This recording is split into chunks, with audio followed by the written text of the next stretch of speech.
I never thought my quiet little life would turn into something straight out of a family drama. My name's Emily, I'm 24 years old, and yes, I still live with my parents. I know how that sounds, but before you judge, hear me out. I've got a good job at an insurance company downtown, a steady paycheck, and no student loans hanging over my head. Honestly, living at home just made sense. Rent around here costs more than a new car payment, and my folks never minded having me around. My parents are hardworking people. Dad's been a construction supervisor for nearly 30 years, and Mom's a secretary at a law firm.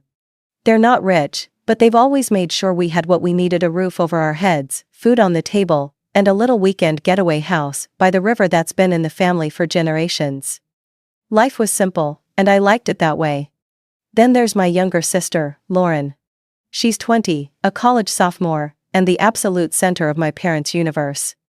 When I was her age, I worked nights at a diner and weekends at the campus bookstore just to afford rent and food. Lauren? She doesn't work a single shift. Mom and Dad pay for her tuition, her rent, her groceries, and her fun money. I'm not jealous, but sometimes it stings to see how easy she's got it. This past year, money's been tighter than usual. Dad hurt his back at work and had to take a few weeks off. Mom's office cut everyone's hours. I'd catch them whispering at the kitchen table late at night, voices low, faces worried. One night, I overheard Mom say, "We need to figure something out. Lauren's tuition is due in 3 months, and we don't have the money." That's when Dad came up with a plan. "We've got this old country house full of things we never use anymore: furniture from my grandparents, an old fishing boat, tools, and boxes of who knows what." Every weekend for 2 months, my parents drove out there, sorting through decades of memories. They sold the boat to our neighbor, Mr. Miller, for $3,000, the dining set for $800, and Dad's old tool collection for another $1,200. Bit by bit, they managed to scrape together $15,000 in cash. I remember the day Dad handed me the thick envelope. He said, "Emily, I need you to take this to the bank tomorrow. It's for Lauren's college fund." I could see the pride and exhaustion in his eyes, the look of a man who'd worked too hard for too long but was still doing everything for his kids. That night, I tucked the envelope safely in my desk drawer, buried under some old college notebooks. I figured it'd be fine there until morning. Looking back, I wish I'd trusted my gut and locked it away somewhere else, because that envelope would soon become the spark that tore my family apart. The next morning, I woke up early, brewed my usual cup of coffee, and stared at that drawer for a good minute before leaving for work. Something about keeping $15,000 in cash inside a cheap wooden desk didn't sit right with me, but I told myself it'd be fine for just one night. I had a long day ahead: back-to-back meetings, project deadlines, the usual chaos. I figured I'd drop the money off first thing the next morning on my day off. When I pulled into the driveway that evening, something felt off. My car tires crunched over the gravel, and I saw an unfamiliar red convertible parked out front. Inside the house, I heard loud pop music and the sound of someone laughing Lauren's laugh. My stomach tightened. There she was in the living room, twirling around like she was modeling for a catalog. She wore designer jeans that definitely weren't from a thrift store, a cream-colored sweater with a tiny gold logo, and boots that looked straight off a Fifth Avenue display. In her hand was a brand new iPhone, the newest model. "Lauren?" I said, setting my purse down. "When did you get home? And where did you get all this?" She grinned, flipping her hair like she was in a shampoo commercial. "Just a little shopping spree," she said. "I deserved it." "With what money?" I asked, my voice already sharp. She gave a sly smirk. "Let's just say I found a little hidden treasure in this house." That's when my heart dropped. I felt this cold, heavy realization creep up my spine. I didn't even respond. I bolted straight to my room. My desk drawer was half open, papers scattered. The envelope gone. My legs went weak. I pulled out every notebook, every old paper, hoping maybe I'd just misplaced it. But no. The money my parents had worked 2 months for. Gone. $15,000 in cash gone. I ran back downstairs. Lauren was sitting on the couch, scrolling through her phone like nothing happened. "Where is it?" I demanded. She didn't even look up. "Where's what?" "The money. The envelope that was in my desk." "You took it." Lauren laughed a small, mocking laugh that made my blood boil. Emily, relax. It was just sitting there. You can't leave that kind of money lying around and not expect someone to use it. It's family money anyway, right? Family money? I repeated, my voice trembling. Lauren, that money was for your tuition. Mom and Dad sold half the country house for that. She shrugged. Well, consider it an early withdrawal. That's when I noticed the shopping bags, dozens of them. Luxury brands, shoe boxes, and makeup sets stacked by the couch. She'd gone on a full-blown shopping spree. Before I could say another word, her phone rang. She smiled and picked up, using that soft, flirty tone she never used at home. Hey, baby. Yeah, I sent it 10 grand, just like I promised. $10,000. My jaw dropped. She was talking to Tyler, her boyfriend. I snatched the phone from her hand and hung up. You gave him our parents' money? Are you out of your mind? Lauren jumped to her feet. Don't you dare touch my phone. Your phone? With what money did you buy it? I shot back. Her voice rose. I just wanted to help him. He's in debt, Emily. He said people were after him. You helped a gambler, I said, my voice cracking. With money, Mom and Dad worked their hands raw to earn. We were both yelling when the front door opened. Dad walked in, Mom right behind him. The look on their faces said they already sensed something was wrong. What's going on? Dad asked.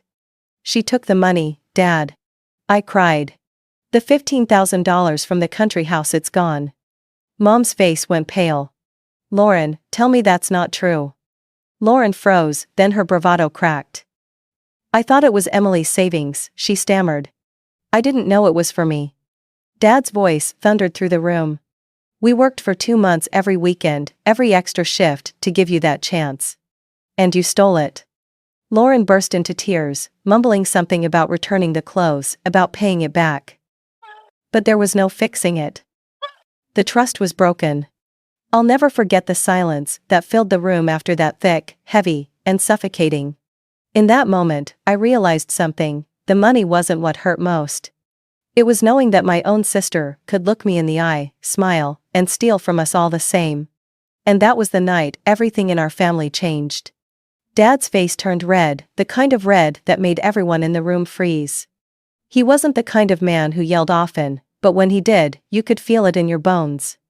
Mom stood beside him, her hand covering her mouth. $15,000, Dad said slowly, almost whispering it like he couldn't believe the number himself. Lauren, that was every last bit we had left to send you to school. I didn't know. She cried, wiping her eyes. I swear, I thought it was Emily's money. I thought she just had it lying around. Stop lying. I cut in. You told me it was family money, remember? You used that exact phrase. You knew exactly what you were doing. Lauren's voice cracked. No, I didn't mean. Dad slammed his hand against the wall, making both of us jump. Do you have any idea what your mother and I went through to save that money? His voice trembled now, not with anger, but with exhaustion. I sold every last thing from that country house, my father's tools, your grandfather's boat. We worked every weekend for 2 months. And you blew it all in a week. Mom stepped forward, her face pale. Where is it, Lauren? Where's the money now? I can return some of it, she sobbed. The clothes, the shoes, most of them still have tags. I can take them back to the stores. Dad's voice hardened. And the rest? The $10,000 you sent to that boyfriend of yours? She hesitated. He had gambling debts. He promised to pay it back. Mom let out a bitter laugh. Promised? Lauren, do you even hear yourself? You gave a stranger more money than your father and I have ever had in one place in our lives, because he promised? Tears rolled down Lauren's face, but I couldn't feel sorry for her. Not after seeing everything she'd done. You need to call him, Dad said, his voice low and dangerous. Call him right now, and tell him we want the money back. He won't answer, she whispered. He already blocked me. Mom sat down heavily on the couch, her shoulders shaking. I've defended you every single time you've done something selfish. When you failed classes, I said you were stressed. When you borrowed Emily's things, I told her to be patient. When you broke her laptop, I told her to forgive you, but this? She looked up, eyes glistening. This is beyond forgiveness. Lauren covered her face with her hands, sobbing so hard it echoed through the house. No one spoke for a long time. The only sound was the faint hum of the refrigerator and Lauren's choked breathing. I remember standing there, staring at the designer shopping bags that had once represented everything she'd ever wanted. Now, they just looked like evidence. Finally, Dad spoke again, quieter this time. We're not going to call the police. But you're going to face the consequences. Lauren looked up, eyes red and swollen. What do you mean? You're dropping out of school next semester, he said flatly. You'll get a job. You'll pay for your tuition from now on. Every cent. We're done paying for your mistakes. What? No, Dad, please. This isn't up for discussion, Mom said sharply. You've had everything handed to you, and look what you did with it. Lauren started crying again, but no one moved to comfort her. For the first time in years, our parents didn't protect her. They let the silence speak for them. That night, dinner was unbearable. We sat at the same table, but it felt like a courtroom. The air was heavy with disappointment. Lauren barely touched her food. Mom stared at her plate like she wasn't really there. Dad didn't speak a word. After dinner, I went up to my room, thinking it was finally over. But just as I turned off my lamp, there was a soft knock at my door. Emily? Her voice was barely a whisper. I opened the door to find Lauren standing there, her face blotchy from crying. What do you want? I asked, my patience gone. She clasped her hands together. Please, I need your help. Could you lend me $15,000? Just until I finish school? I'll pay you back, I promise. I stared at her, stunned. You stole $15,000 from me, from our parents, and now you're asking me to lend you more? She nodded, tears spilling again. Please, Emily. You're my sister. Family helps family. Something in me broke, not from anger this time, but from exhaustion. No, Lauren. Family doesn't steal from family. Family doesn't lie. You made your choice. She stared at me, her lips trembling, and then turned away. I heard her door slam down the hall, followed by muffled sobs. That was the moment I realized there was no quick fix, no apology that could undo what she'd done. The money was gone, but the trust that was gone forever. The next morning felt heavy, like the house itself was grieving. No one said a word over breakfast. Dad sipped his coffee in silence, Mom pushed her eggs around her plate, and Lauren stared down, eyes swollen from crying. It was like we were all living inside a wound that hadn't started healing yet. Finally, Dad set his mug down. Lauren, he said, his voice steady but cold. Your mother and I made our decision last night. We're not going to demand that you pay back the $15,000. Lauren looked up, hope flickering in her eyes, for half a second. Really? She asked quietly. Dad nodded once. But you're taking a gap year from college. Starting next semester. What? Her voice cracked. You heard me, he continued. You'll get a job, work full-time, and save up enough money to pay for your own tuition from now on. We won't be covering another dime. Dad, please. Mom interrupted, her tone sharp but trembling. You should have thought about that before you stole from us. Before you threw away everything we worked for. Lauren's jaw dropped. You can't just. Yes, we can, Dad said firmly. And we will. Lauren pushed her chair back and stood up so quickly it scraped the tile. You're ruining my life. She shouted. Dad met her eyes. No, Lauren. You did that yourself. She stormed out, her bedroom door slamming seconds later. That day was the longest day of my life. The house felt hollow. Mom sat on the couch for hours, staring at nothing. Dad spent the afternoon outside fixing the mailbox just to keep his hands busy. And I stayed in my room, trying to quiet the mix of anger and guilt spinning in my head. That night, the sound of Lauren's crying came through the walls. I didn't go to her, I couldn't. Every part of me wanted to feel sorry for her, but the memory of that empty desk drawer kept flashing in my mind. The following week, she started looking for jobs. She applied everywhere: restaurants, stores, coffee shops, I could see her pride crumbling every time a manager handed her an application. Eventually, she landed a waitressing job at a family restaurant downtown. Minimum wage, long hours, endless shifts. The first week nearly broke her. She came home with aching feet, smelling like grease and coffee. For the first time in her life, she looked humbled. I'll admit, part of me felt vindicated. She was finally learning the lesson I'd tried to teach her for years. Money doesn't just appear, it's earned, one exhausting hour at a time. One night, a few weeks into her job, I came home late from work and found her at the kitchen table, counting crumpled bills and loose change. "How much did you make tonight?" I asked. She looked up, wiping sweat from her forehead. $68 in tips, she said quietly. "I gave Mom my paycheck already. I get to keep my tips for food." I nodded, trying not to sound too proud. "That's something." She smiled weakly. "It's harder than I thought, people can be rude, my feet hurt all the time." "Welcome to adulthood," I said softly. Over the next month, Lauren changed. The expensive clothes disappeared, her nails went unpainted.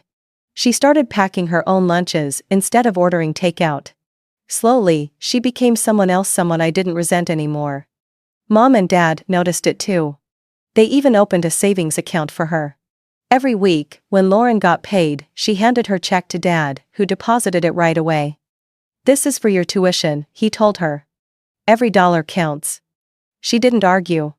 Not once. It wasn't easy for her. There were nights when she came home in tears after dealing with rude customers, or when her friends posted pictures online from parties she couldn't afford to attend. But she stuck with it. For the first time in her life, she didn't quit. A few months later, Mom told me something that stopped me in my tracks. "Lauren sold her phone," she said. "The fancy one she bought with our money. She got a flip phone instead. Said she doesn't need anything more than to call and text." That night, I peeked into Lauren's room. She was sitting on her bed in her work uniform, reading a paperback novel instead of scrolling through a screen. She looked tired, yes, but she also looked real. For the first time in years, I saw my little sister, not the spoiled girl who used to take everything for granted. I went to bed that night with a strange feeling, something between relief and forgiveness. The house was still quiet, but not the same kind of silence as before. This one felt hopeful. It didn't erase what she did, it didn't bring back the $15,000. But maybe, just maybe, it brought back something more important, the beginning of change. 2 months passed before the house began to feel normal again. By normal, I don't mean cheerful, just quieter, steadier. The shouting was gone, replaced by the soft rhythm of ordinary days. Lauren's alarm clock went off before sunrise every morning, and the sound of her footsteps heading out for her shift became as regular as the ticking of the kitchen clock. Mom would sometimes peek out the window when she left and whisper, "She's really doing it." And every time, there was a mix of pride and heartbreak in her voice. Lauren's transformation didn't happen overnight. It came slowly, like winter turning into spring, barely noticeable at first, then suddenly undeniable. The girl who once refused to lift a finger around the house was now doing the dishes without being asked, folding laundry, even helping Dad repaint the porch on her days off. One evening, I came home from work and found her sitting at the dining table with Mom, both surrounded by piles of receipts and a small calculator. "What's all this?" I asked. Lauren looked up with a shy smile. "Budgeting," she said. "Mom's teaching me how to plan my expenses." I almost laughed, not because it was funny, but because I never thought I'd hear that word come out of her mouth. For the first time, she seemed grounded. She didn't talk about shopping trips or parties or the latest phone upgrade. Instead, she talked about saving, about responsibility, about wanting to make things right. Mom and Dad even opened a special account for her. Every Friday, after she got paid, she'd hand over her check, and Dad would deposit it himself. The rule was simple: she couldn't touch the money for a year. "If you can stick to that," Dad said, "you'll have enough to go back to college the right way this time." Lauren agreed without argument. She still kept her tips, though, maybe $40 or $50 a week, enough for gas and the occasional meal with coworkers. The rest went straight into that account. I'll never forget the night she came home and dropped her expensive phone onto the kitchen counter. I sold it, she said simply. Bought this instead. She held up a tiny silver flip phone, the kind I hadn't seen in years. I don't need anything fancy. Calls and texts are enough. I didn't say anything at first. I just looked at her hair pulled back, hands rough from bussing tables, eyes tired but clear. That was the moment I realized my sister was finally learning what I had learned years ago, the quiet dignity of earning something yourself. Of course, not everything was smooth. A few weeks later, I overheard her arguing on the phone late at night. Her voice was low, but tense. The next morning, Mom told me Tyler, the boyfriend who'd taken $10,000 of our family's money, had been calling again. He wants more, Lauren admitted. Says he's still in trouble. What did you tell him? I asked. I told him no. Her voice shook, but there was strength behind it.